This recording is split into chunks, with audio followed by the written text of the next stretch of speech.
Hello, everyone. I am so excited about this episode.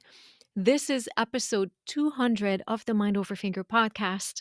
And to celebrate, I am doing something special by inviting someone that is very important to me, very dear to my heart, my coach, Jennifer Rosenfeld.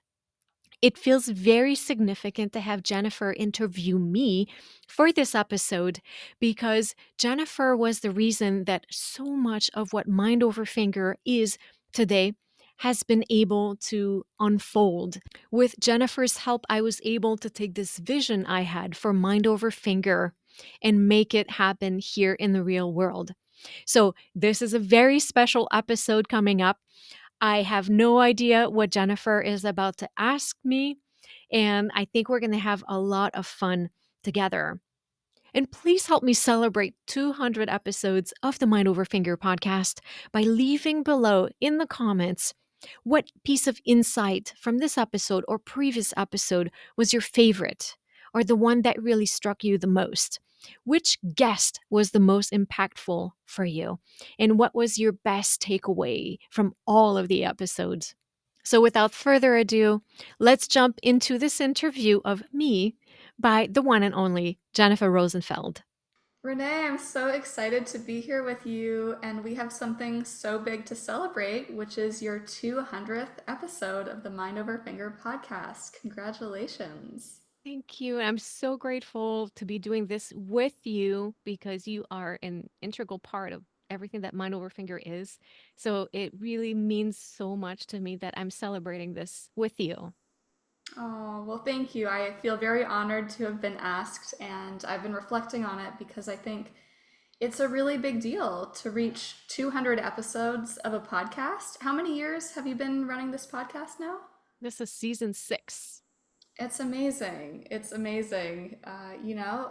That long-term commitment and dedication is just something I admire so much. And I was thinking about how I've actually started 4 podcasts over the years, but none of them have made it anywhere near the ballpark of 200 episodes. I don't think I ever made it to anywhere near 100. So I really applaud you and your long-term dedication to this podcast and to this field of knowledge that you're building and contributing to, which is Mind Over Finger. It's really amazing. Thank you, Jennifer. Well, I wanted to start off with some questions that you might ask a typical guest on this show, even though your listeners might think they know everything about you. There's nothing wrong with a little refresh. So, would you mind sharing just a little bit about your background and how you got to where you are, both as a musician, but also as the person who created Mind Over Finger? Yes, absolutely. And as I shared with Jennifer before we started recording, I did not prepare for this at all. So it's going to feel very fresh. I don't know what you're going to ask. So this is fun. I'm excited. Well, for me, I've told that story on other podcasts. So if some of my listeners have heard it before, I apologize for the repetition. But for me, Mind Over Finger really comes from my childhood and the fact that my mother was a musician. Both my parents were musicians, and but I primarily did my practicing with my mother, who was a pianist, and she would guide my practicing with such intentionality and walk me through what I now call adversity training and advanced mindset training, all of these things. And as I went about on this journey, I was lucky enough to work with a violin teacher that I had for many years who was just wonderful and kind and someone with such enthusiasm and awe for life and someone that would encourage us to love everything: food, literature, nature, um, poetry, but also, of course, music and all kinds of music, jazz, rock, all of it. He was a real hippie, but he was wonderful and really knew how to guide me in musical adventures in terms of, this phrase. What is this phrase about? What does it feel like? What does this sound like? So I feel like uh, I'm so grateful I had this approach of mindfulness to music and not just violin centered. But if you fast forward, I got to a musical journey that's very common. You go to college, and then after college, you go to grad school, and then I went to New World Symphony. And along the way, I picked up, like everybody else, pieces of knowledges and wisdom here and there, and discovered mindfulness and exploration, and started taking auditions. And through that, developed a lot of ideas on performance preparation, on mindset, on adversity training, on audition preparation through working with Don Green. And then as I started teaching and had my professional life, we have the ups and downs. And like everybody else, I had my fair share of failures and hardship. And through that came a really strong, desire to figure things out, both for myself and for my students. But also, I would say, especially the hardships shaped this vision of trying to make music, the music industry, the music world, just a little bit more kind, a little bit more mindful. And through this mission of really helping my students develop the skills that I didn't have a chance to learn early on, to come up with a system that would help them practice better, but also the tools that will help them just be happier and show up as more um, centered and happy individuals and humans. That's amazing. It's such a life's work to compile this knowledge from your own experience. And as I recall, also, it sounds like the dissertation project you did at Northwestern was also a crucial piece. So maybe you could just talk about that a tiny bit as well. Yeah, absolutely. I was teaching at the time at a small college here in the Chicago area, and I could really see how the students were struggling with practicing basics. And I call it, I was on this mission to figure out a way to help them. Because when you spend only 1 hour with a student a week, there's only so much you can teach them. So you're supposed to teach them the basics of violin playing, but how do you teach them how to learn how to perform? How do you teach them how to practice? Like, even just the art of practicing itself it's so intricate. And so if some students showed up and were lacking in those areas of uh, basic knowledge on how to tackle the work and then how to prepare for performance, there is just no time in 1 hour lesson to share all of this knowledge. So I wanted to develop a system that would help them approach that in a systematic way, but also sort of a heart-centered way, rooted in mindfulness and what I would call now more rooted in being before doing. So that's language that I have now that I didn't have at the time, because as we know, the concepts, they keep growing with us. But it was so wonderful for me to have this opportunity to be at Northwestern and do this research while teaching, so I could really experience what it was like, the impact that the material would have on the students. And also, take my experience and make sure that all of that wasn't just assumptions that I was making that was working for me, but there's actually science behind it and it makes sense. So, and yeah, overall, it was such a wonderful experience. And I'm really glad to see that the concepts seem to work. So that's been fun. It's so amazing. So I wanted to ask you about the podcast. There's so much to talk about here. Choosing to go on this journey to start the podcast, now doing it for 6 years. The first question that comes to mind for me is, you must have interviewed, I know not all of your podcast episodes are interviews, some of them are just you talking on the episode, but I'm guessing you've done what, 150 interviews, something like that? I think So so. you've talked to so many of the great performers and pedagogues living today, and I was wondering, are there any insights or takeaways or conversations that stand out to you as things that you think about regularly? Hmm. I mean, so many come to mind. I would say across the board, what I'm finding is that it's a shared human experience. And I have clients from all sorts of backgrounds, professionals to soloists to amateurs. And it's the same issues, it's the same insecurities, it's the same fears, it's the same stressors. And I think I just want all of us to remember that we're all just humans having an experience together.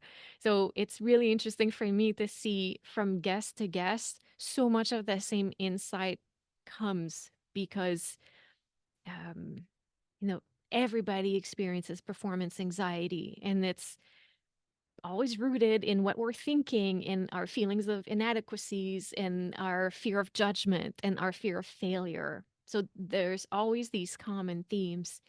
And I feel that, I mean, some of my favorite insights, there's so much to think about, always seems to be when people take the time to go back to why they love music, and they can shed the fear of failure, and they can shed the fear of judgment from others, and really get back to, why am I doing this? What is enjoyable about this? What is my contribution with this? This is when they can sort of step away from all of the fears, and they keep going with enthusiasm. I don't know if what I'm saying makes any sense at all. Because it's really hard to pinpoint. I mean, there's so many episodes. I remember Paul Ellison talking about how he teaches the human, not just it's not just a bass player, it's a human learning bass. And I that's what I want every teacher to think about when they're teaching. That's what I want to think about when I'm coaching or teaching. I mean, they're just such great wisdom, but overall, I think the message seems to be, what is it that you're trying to say? Who is your authentic self? And show up that way. It's so beautiful, and it's nice to hear that there are all these common themes that emerge. And I've noticed that too. I've listened to so many episodes of the podcast, and it is very humanizing because I think there can be this tendency to put people we admire on a pedestal and sort of imagine that they have an experience of life that's so different from ours on the inside. And of course, everyone's different in many ways, including in talents or natural aptitudes and things like that. But to know that the types of thought patterns or the ways that we need to practice internal discipline are really common, regardless of how far someone has gone in their career. That's really helpful to be Yeah. reminded of again and again. Yeah. Yeah. And like for me, I think even just starting this podcast, I'm a huge introvert. So people think that because I have a podcast, I'm a real extrovert, and it's easy for me to be in the presence of many people. But I think that because I'm an introvert, I really cherish these one on one conversations and the insight that I get with people, and getting to speak with them and see how, okay, all of the things that I'm afraid of, all of the things that I'm insecure about, they're all going through it. I think it makes it feel so much more, um, it normalizes it for me. Absolutely. And so I wanted to ask you a bit about your journey as a podcaster, but really as an entrepreneur, because we've seen so much in the classical music and arts culture world change over the last several years. I think there's probably a lot more entrepreneurship that's happening after the pandemic and that whole experience. But you really started before then Hmm. with the podcast and with deciding that you want to put your voice out there, not just as a violinist, but as someone who has something to say and to offer to the community of musicians. And I wonder, what was that like for you at the beginning? How did that feel to embrace a new aspect of your professional identity? And how does it feel now, 6 years into it? Mm. Yeah, entrepreneurship is such an interesting journey. It's not easy, but I forget the quote. If someone remembers it, but sometimes the desire to do something is stronger than the fear of doing it. And I think that's what it was for me for the podcast. And all of these little seeds that were planted in my head throughout, I love podcasts. I love listening to podcasts. And I would always have different sets of questions in my head whenever I would listen into a podcast, and I'd be like, no, stop talking. Let them answer or ask them this other question. And I started to realize that I would have these awesome conversations with colleagues at work, and I wanted to share them with my students. And I would just always wish I had a recording device with me when I was talking with colleagues, and we would get into these deep conversations. And I have a hard time with small talk, so for me, I always go for for the deep stuff. Um, and it was not easy to find the courage to do it. And even you, as my coach, knew this, that for the longest time, I only had interviews because I was afraid to share my own ideas. And it was easier at first to present other people's ideas than start speaking with my own voice. But again, I would say I was extremely afraid and I knew nothing about entrepreneurship, but the desire was stronger than the fear, and it kept getting stronger and stronger. And then as I started implementing also my systems in my teaching, I saw like I want to share this. There are things I want to share. And there are platforms out there. There are schools. I actually offered a lot of the things I'm teaching now. I was trying to offer them as courses in universities, and they were like, sorry, our curriculum is so full already. There's no time to teach our students how to practice, which is always funny to me. But, and then I realized, wait, this is, you know, 2020, 2019 at the time when I started thinking perhaps having an online course of some sort of online business. And the only gatekeepers that really exist now are the ones we create in our heads. We literally anyone can go and start sharing their messages. There's just no more obstacle. We have the internet, we have technology. And so I think that it's possible for everyone, but it is very scary because every time I say something, I can be judged. And I probably am. And probably some people might disagree with me on certain topics. So you're always exposing yourself to criticism and judgment. And there just comes a point where, I feel like we all go through this human journey and we feel a calling to certain things. And for me, that's what it was. Like I said, the hardships and the learnings and the lessons really shaped who I am and guided my reflections. And I really felt like I wanted to share this. So yeah, there's a lot more people right now for sure because everybody is seeing that it's possible. I think for me, it started with seeing people like you, people like Jason Heath who had podcasts. And I thought, wow, like anyone can have a podcast. I could have a podcast. And so I think that people see that you can do it, but it's not easy. You, it's you're gonna have to face a lot of your own insecurities and fears, and it is a lot of work and time and effort, and it's also a lot of money. Excuse me. It's I know that for me, once I discovered coaching, I believed in the value of coaching, so I invest in coaching, and also there's some costs associated with it. But I think that for me, last thing I'll say about it is the things I discover about myself through this journey is really amazing to find out. what I'm capable of, what I'm capable of learning. And I feel like it's so exciting to discover all of these new areas of having to write, having to market, having to learn how to do graphic designs and do video editing. You know what I mean? So for me, I would call it almost like a self realization. Like, what else am I capable of as I continue on this journey? So it's not easy, but it's really rewarding. I hope I answered the question. Absolutely. And it makes me think of a question that I've had in my mind. I don't know that I've actually asked a musician this, but I've sort of been wanting to, which is, do you think it's more similar or more different being an entrepreneur compared to being a professional musician? Oh, that's a good idea. That's a good question. Hmm.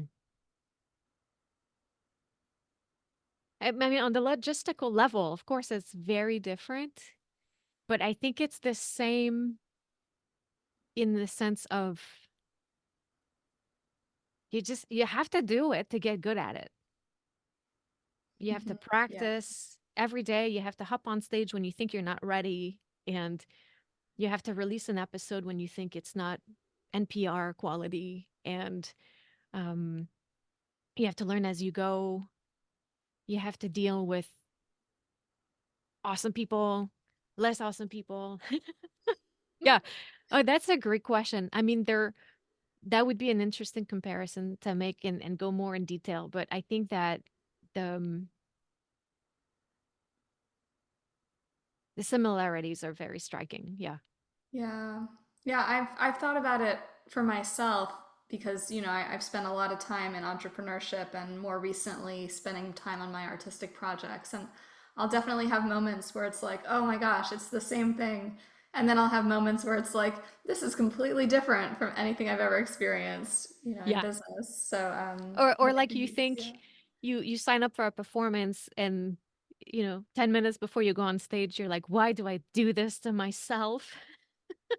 And then you hop off stage and think, oh, next time I'm going to do this. And you're already thinking about the next performance. And I think it's, every time I launch something, I'm Mhm. thinking, why am I doing this to myself? And then after, I'm always thinking about, okay, what next will I create? Yeah. Yeah, so that constant meeting of the edge of our growth and being with discomfort and looking for how we want to keep moving forward, I think is, for me, feels very similar in really all aspects of creation or pursuing something that we care about. And it's really so rewarding and also so humbling to constantly Yeah. feel like, oh my gosh, I've been doing this for so long and still this is hard, or still this thought pattern is showing up, or I still haven't learned this, this Yeah. line of music, even though I should have by now, or whatever it is. Yeah, it's like, how am I so different and yet still the same? Exactly, exactly. Absolutely. Wow. Yeah, and so I know that for you, a really big development within Mind Over Finger was going from the podcast to sharing your methods and your approach with musicians really all over the world to help them refine their abilities in the practice room, and so that performing on stage can have a better, more satisfying, more trusting feeling.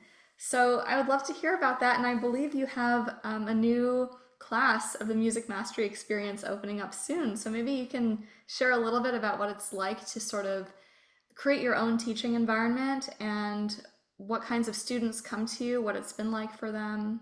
Absolutely. And I think that I can't talk about the Music Master Experience or MME without talking about your part in it. Because when we first got in touch and I started working with you, I had all of these ideas, all of these desires, but I didn't really know how it would materialize. And at some point you said, we're going to figure it out. And I just thought, okay, I'm just going to trust her. She'll figure it out. She knows what she's talking about. And at that time, I enrolled in your program, a six-figure musician, and we did. Uh, the guidance that you offered was so great. I mean, it would not be what it is right now had I not worked with you, for sure. And it might not even exist. So through all of the reflections and the guidance and the things that we did in the program in 6FME, I was really able to start seeing how, oh, I think I want to do it this way. I want to do it this way. And what I really wanted was to create a space where I could share information about how to practice more mindfully, but all of this rooted in these mindsets as well that are part of what I developed in my dissertation was the deep practice model, which is a combination of practicing techniques and mindsets, and the way that they work together produces, in my opinion, and I think in opinion of my clients, better results. But then also, as I was working on the dissertation, in the middle of writing it, it started to morph in my head, and that aspect of self compassion was taking much more space. But for those who are in academia, they know that you don't change a dissertation halfway through it because everybody's approved on your chapters. You can't change it. And in my mind, I thought, well, once I'm done with this dissertation, I can expand. So for me, the idea was to go into all, yes, practicing performance preparation, but the person and the mindset and talking about confidence and talking about how to make decisions and things like this, how to be a highly effective human who plays music. And I know that for me, your program, 6FME at that time, watching you coach and the structure of your program, I was like, well, this is a really good structure. This works. I'm enjoying it. And also I said that in the introduction, but your coaching style really spoke to me. And I thought this is who I'm emulating. This is really, it's rooted in kindness. And I mean, you're extremely brilliant, of course. Um, so I think that program 6FMU was a huge inspiration for the structure. And I think that that's what's helpful about coaching is how a coach, a guide will help you crystallize your vision when you're not quite sure how the pieces of the puzzles come together. You might have fragments of a melody in your head, and then your composition teacher helps you execute it on paper and something that works for an orchestra or a choir. And that's kind of what you were for me. And so MME, I mean, I'll never forget where I was when I shared with you what I thought the name of it should be. And I was like, it's music, it's about mastery, but it's gonna be an experience. What do you You got it think? all in there. It's like, what do you think about music mastery experience? And you're like, oh yeah, I love it. So so that's really what it is really about the journey to mastery. But right, we know that the journey to mastery it's about the journey itself. It's about who we become on the journey to mastery.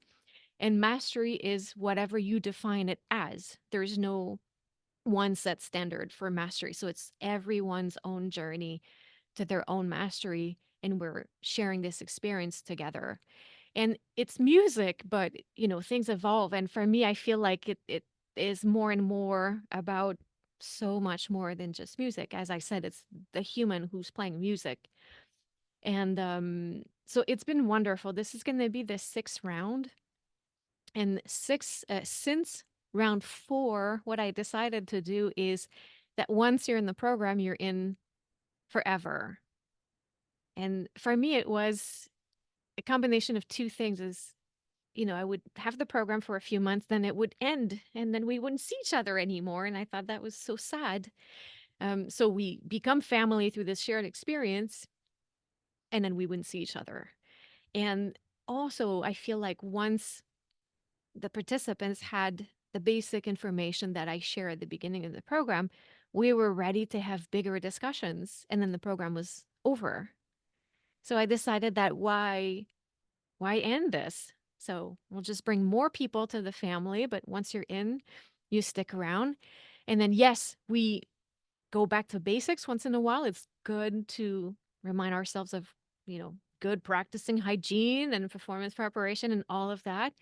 But then the rest of the time, we just keep covering topics that help us operate as individual, like confidence, like facing doubt, creating big things in our lives, things like this.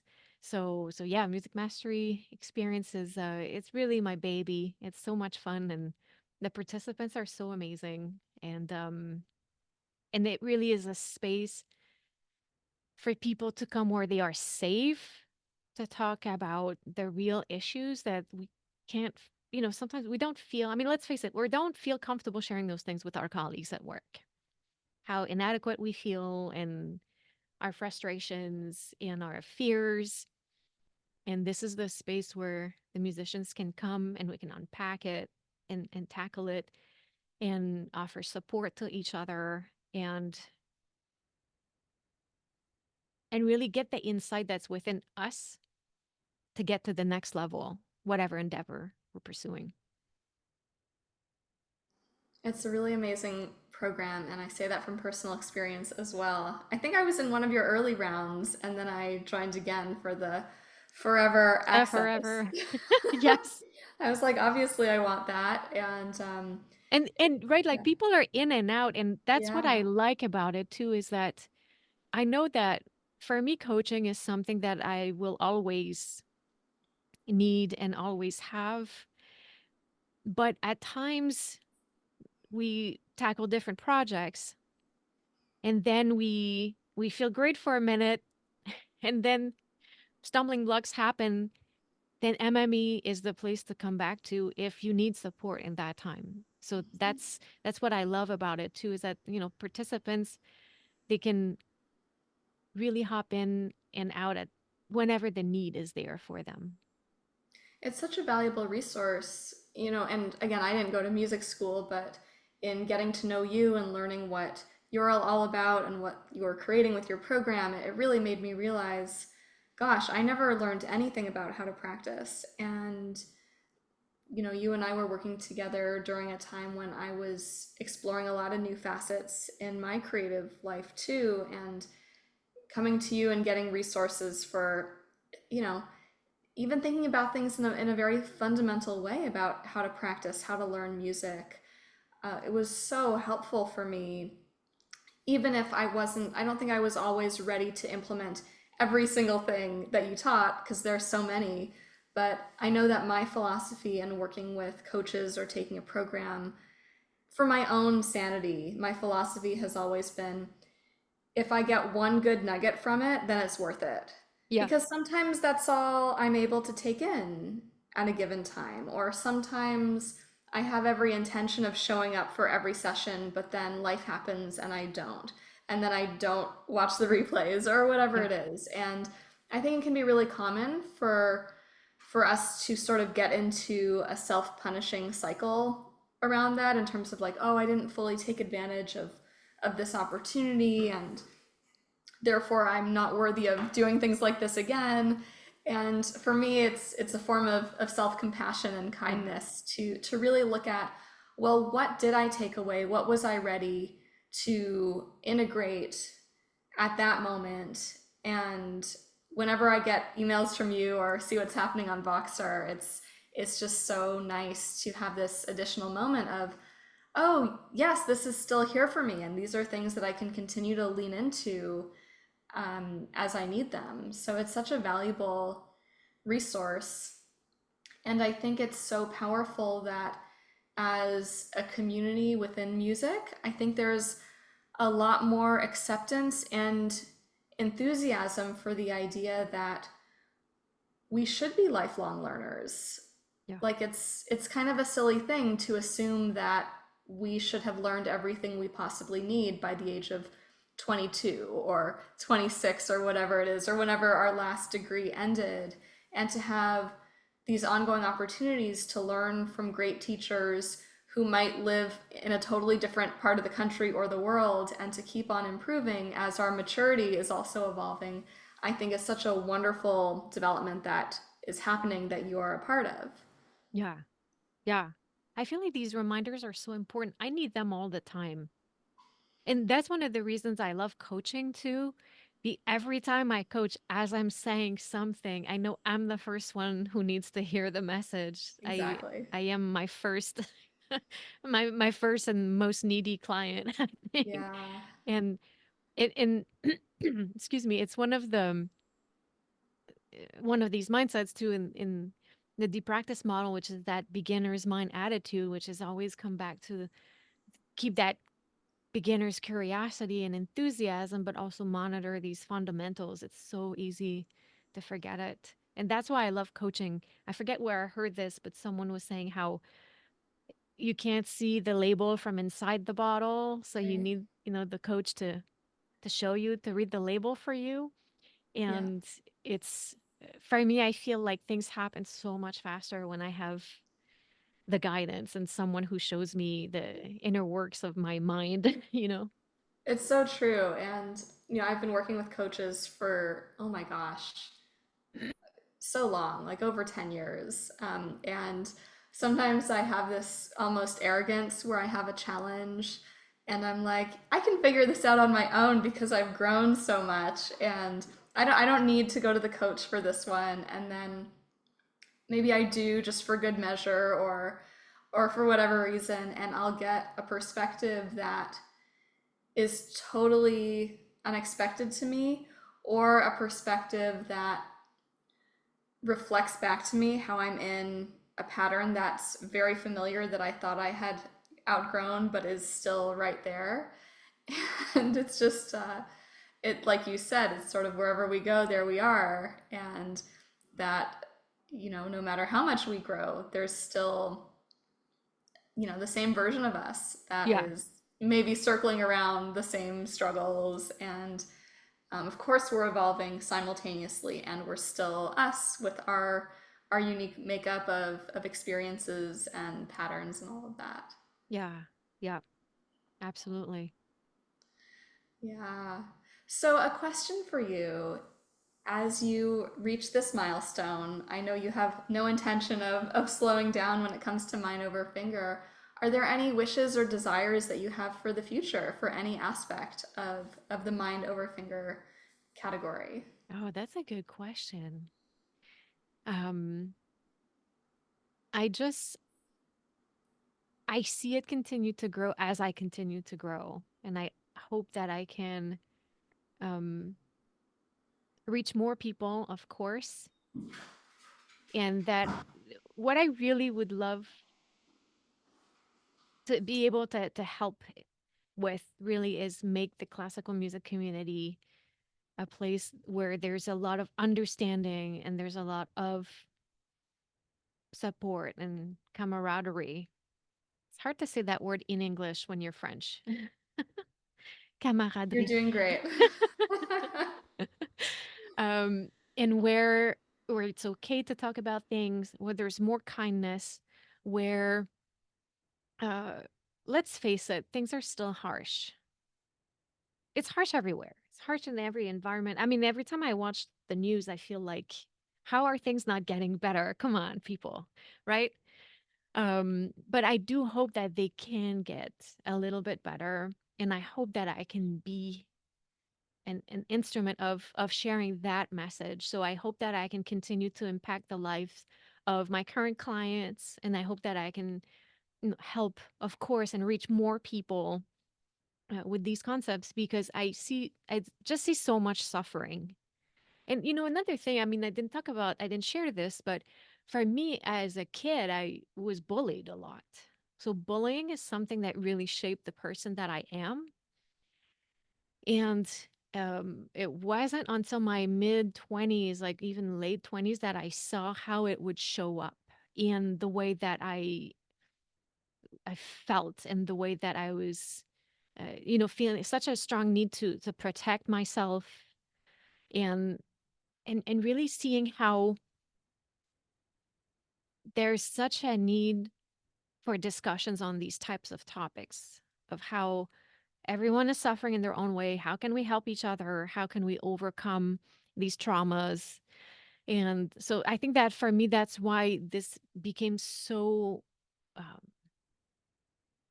I call it a calling. It really is how, as I was unpacking, this effect of the bullying and how, how it shaped me, and I'm seeing the suffering out there of other people. I mean, some people were bullied by their teachers. That was not the case for me, and I'm really grateful for that. Actually, by the time I got a teacher who yelled at me, I was strong enough to take it. So thankfully, it's okay. That's But good. I know that other people were traumatized by him. I made it through. But I think you know what I mean, right? It's I Yeah. think for me, it when I started to understand things and I started to unpack my own trauma, my own suffering, and I saw the effects it was having on me, I thought, like, I want when I see suffering, I feel this need to go and help. So I think that's what I see from Mind Over Finger. I just hope that it's a positive impact that can reach as many people as possible. Well, I have no doubt that you're already having that impact. And, I know that you're already reaching a lot of people and that will only continue to grow. And I mean, something I remind myself of is no matter how many people we're reaching, if we are having an impact on the ones or the very few that we are working with closely, that still has a world of impact. And I think it's so meaningful to even just try to be in a position to help that way. So Yeah.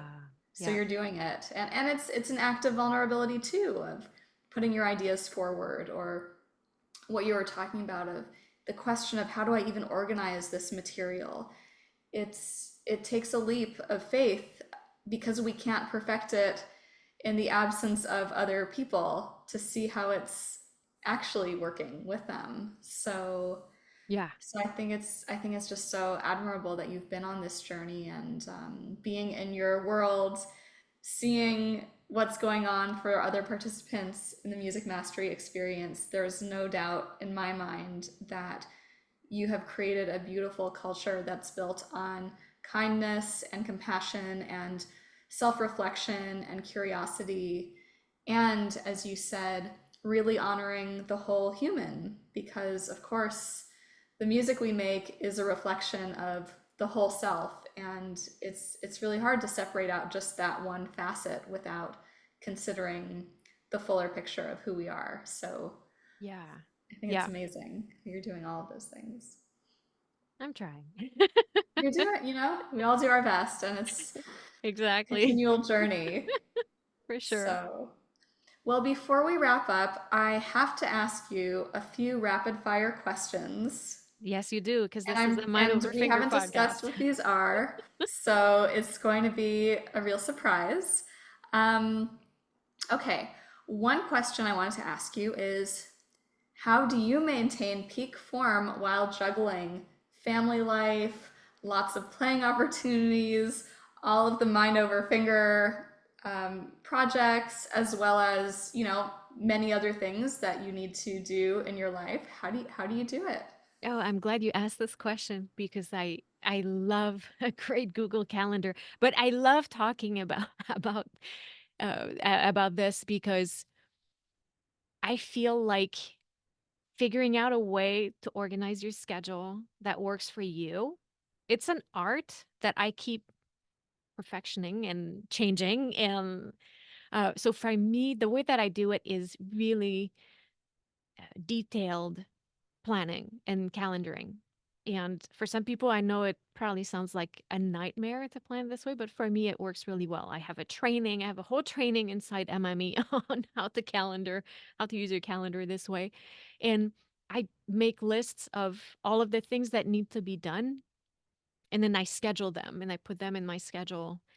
And what I find is that in as much as I'm someone who likes to sit down and I can focus on the same thing for I could sit down and, do homework for 9 hours without stopping. Like, I can do this type of thing, but I really realize that for me, what seems to work better is to spread things over time and plan ahead of time. Kind of the same way that always tell people if you're preparing for a gig, don't practice the repertoire the day before. Start, you know, several days ahead so you can break it out in smaller sections. So for me, sorry, I forget this is rapid fire. Let's make that rapid. It's my Google Calendar. That's It's the also secret. your podcast, so you can do whatever you want.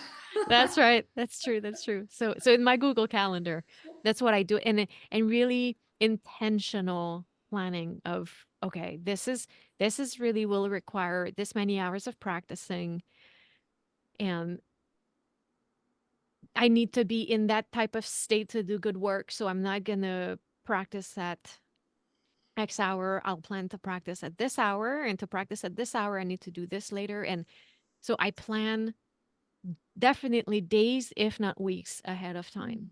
Wow, amazing. All right, another question for you. What makes practicing most enjoyable for you? Are there any Uh, strategies that your listeners can try at home to make practicing more enjoyable or meaningful? And this might be yes. a tough question for you because you have so many strategies, but I do. And I've shared them on the podcast before. Like the joyful practice challenges are places where I've shared what I enjoy. But I think what makes it most fun for me is I'll do a backup, just a preamble to this too, is I shared in one of the latest podcast episode about how you have to be rooted in why. So you have to know why you're doing something. So even when you don't want to do it, you can remember why actually, yeah, I do want to do it. Like, I don't want to practice right now, but I actually do want to win this audition. Therefore, yeah, I can say that I do want to go practice. I don't feel like it, but what I want is this outcome. Therefore, I go practice. So I would say this is kind of where it starts. But once you're in the practice room, we don't want to suffer through it. So I like to sort of find all sorts of ways to make it fun. Um, if the flowers are nice and they smell good, they have to smell good. I'll have flowers in my office. oh I wow. like hot water, so I have an amber mug that keeps it at exactly the temperature that I like. I make sure I got the equipment and everything to be comfortable. But then once I practice, I like to set mini goals and mini challenges, and I'll make myself learn a passage in a given amount of time, or I'll try to come up with crazy, silly, stupid drills to learn it. That's not just the good old regular metronome build up, which I like also. So it's how can I fool myself into having fun, but in a way you don't fool yourself because you're intentionally figuring out ways to make it Mm, more fun. But I think for me, the gamification of it is um is what works. And of course, I use my deep practice model, which makes it easier. Sometimes I forget to use it, believe it or not, and then and then I have to remember, like, oh wait, you came up with it, you should use it. So then when I use it, it really works. that's amazing. I love that. Well, I think it's that I know I'm not supposed to interject my thoughts during rapid fire, but I'm Oh, I just do going it to all the share. time. Okay. I had this realization not long ago that I have this association with writing that it's hard, I don't enjoy it. Yes, I've done so much of it, but I never wanted to be a writer. I never loved writing, and yet I I do write for the various things that I do, and And you're so good at it too. oh, thank you. So, but I realized, wow, I'm carrying around this attitude towards it that's not making it any better.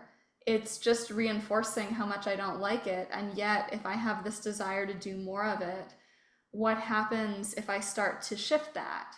And because I went through a similar pattern around things related to playing the piano, things related to composition, things related to singing, where I just noticed I had this sort of calcified attitude towards that as a project. And I experienced how just alleviating that attitude contributed to so much growth and so much more belief in myself, and therefore so much more like potential to explore And yes, more enjoyment. Didn't mean it invalidated all the boring parts or all the frustrating parts, but it sort of put it in a new context. So it sounds like that's what so much of the practice sort of framework is for you, is both the physical context of your room and making sure you have the things that you enjoy there, and also having the attitude of how do we make this fun, how do we stay centered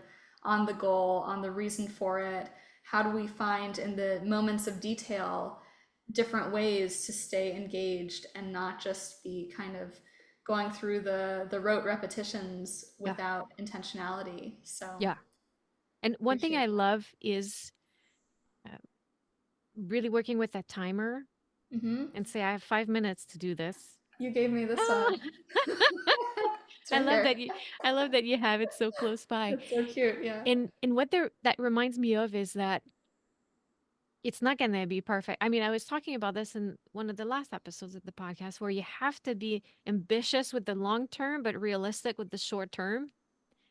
I'm not going to sound like Gil Shaham in this practice session, but I can make that passage a little bit better.